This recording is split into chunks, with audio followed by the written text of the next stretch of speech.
So how are we doing?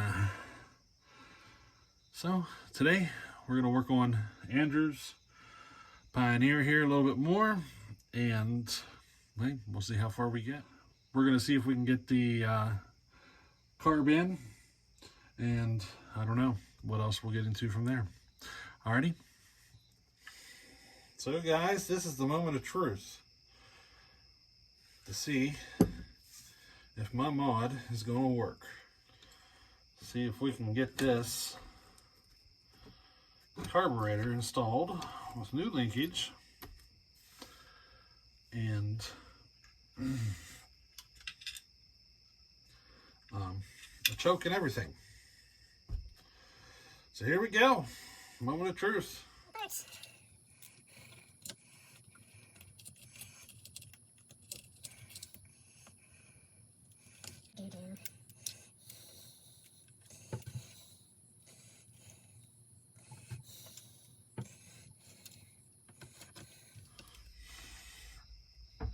I only got one more thing to do, and I should be ready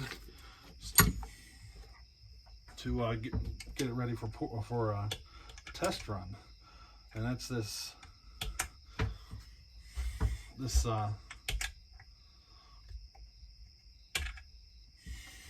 pulse. It's basically a pulse line setup. We'll see. So it's not a normal pulse, it's a check valve.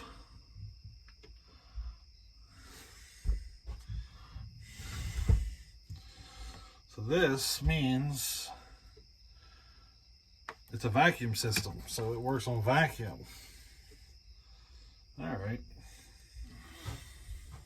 I'm just going to smear some Moto Seal on this and shove it in.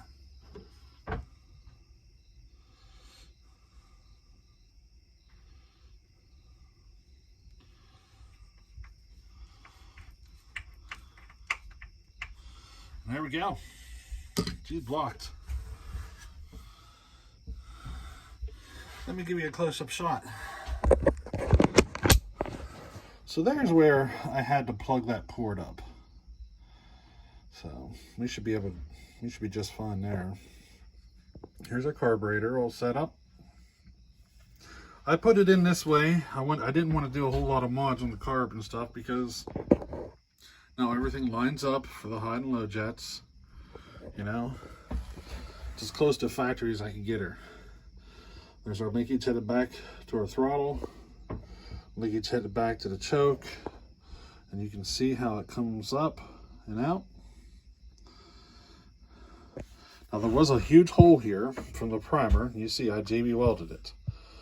And it had 2 screws that held it in place, and I'm just using one of the screw holes, one of the original screw holes, to run that rod out. And then I just JB welded that little knob on there.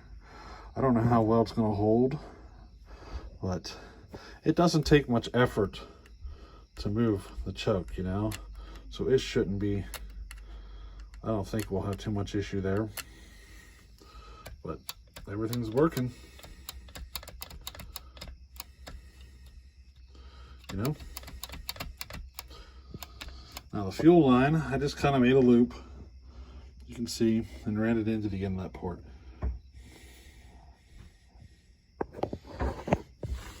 She goes in over here, but there it is. I'll throw the flywheel back on and that'll be ready to go. Now I still got the starter to fix. So that's the next thing on our project.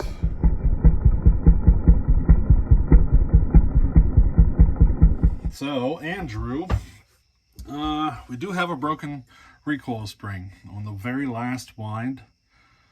It might hold, but just be prepared. Sometime in the future we might have an issue that we run into.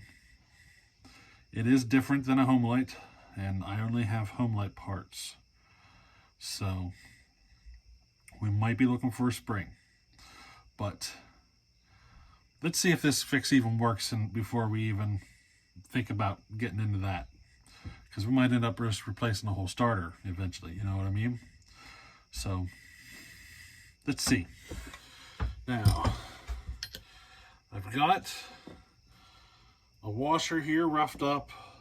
I got the starter roughed up on both sides.